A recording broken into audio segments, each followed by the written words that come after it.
Nung pumasok po tayo sa lugar na to, nakakita po ng Panginoon ang puso natin. Alam ng God. Amen? At ang sabi ng Panginoon, not everyone who says to me, Lord, will enter the kingdom of heaven, but only the one who does the will of my Father who is in heaven. So number na gagawin po natin, God, gusto ko makasamba sa'yo. Gusto ko makasamba sa'yo. Gusto kong sumamba. Kagaya nung dati. Gusto ko yun. Alam nyo, hanggang ngayon hinahanap ko pa rin. Yung pagsambang all out talaga. Hinahanap ko pa po yun.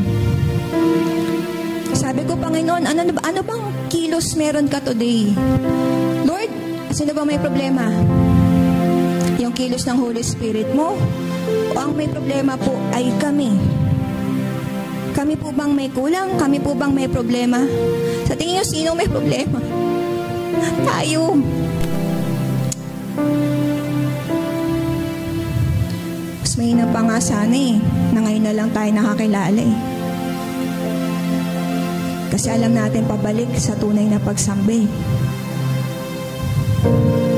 Pero habang nagiging matanda po tayo sa ginagawa natin, hindi tayo pabata. Patanda tayo, palayo tayo sa Panginoon. Kasi feeling natin, tagal na ako.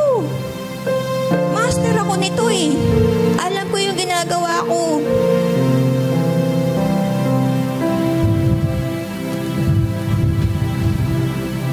Sila nga, magagaling na sila nun Tumutugtog. Hindi pa buhay si Neil nun Ang gagaling ng banda natin ngayon. Pero kami noon, sino lang kami? Si King, ako, si Kuya Nerby. Sino mga banda nun? Hindi ko nga alam tumiklado ng piano nun Pero pag samba, wala akong alam tikladuin. Ganun. Ting-tong, ting-tong, ting-tong lang alam ko noon. Pero tululuha. Tingnan ko yung banda na yan. Sinisipat-sipat ko po yan sa totoo lang. Sa Malabon po, sinisigawan ko yun. Sumampa kayo! Sumampa kayo! Kami nung tululuha namin tumutugtog kami. Iba nun. Sino may problema? Holy Spirit o tayo? Dapat nga progressive mga kapatid Ang tagal na natin nag-NOP. Ang tagal na natin nagsiservice. Dapat progressive yan. Padami ng padami ang church po natin.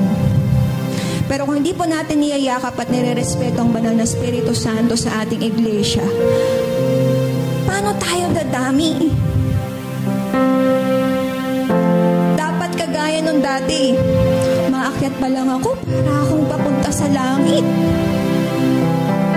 Upo ko dyan. Parang pakiramdam ko yung kantahan, yung kanta parang pakiramdam ko para sa akin. Lalo na nung nag-speak yung speaker. Kilala ba niya ako? Yung ganun. Yung ganun. Hindi Pagdating ng church, maayos na ba? Kamusta yung ganun? Nandito na ba? Dumadating tayo sa church, itsura natin. Anong gagawin natin? Sana maalis natin yun. Sana yung pumupunta tayo ng church, handa tayo sumamba. Nawala tayong iniintindi. Nawala tayong ibang iniisip. Kundi ang makabalik sa pagsamba, sa tunay na pagsamba sa Panginoon. Sana ganun. Wish ko nga sana hindi ako busy. Wish ko sana wala akong iniisip Wish ko sana kagaya mo rin ako first time.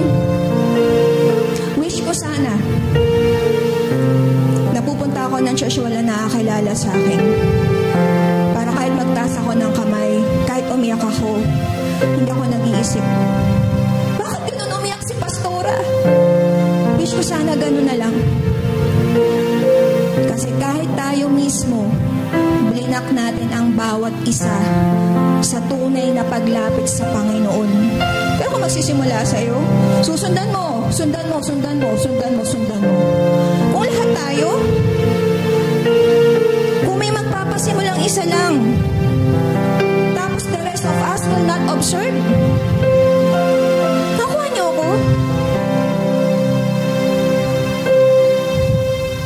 Kahit yung prayer, hindi dapat pinipilit. Tapos iba ni Pastor, pagdating nyo dito, mag-pray kayo. Panood pa ni Pastor, pwede pinipilit na yan. Pagdating nyo, mag-pray kayo. Pilit! Ba't pinipilit? Hindi ko talaga maintindihan eh. Ang may problema talaga tayo. Ba't kailangan ipilit?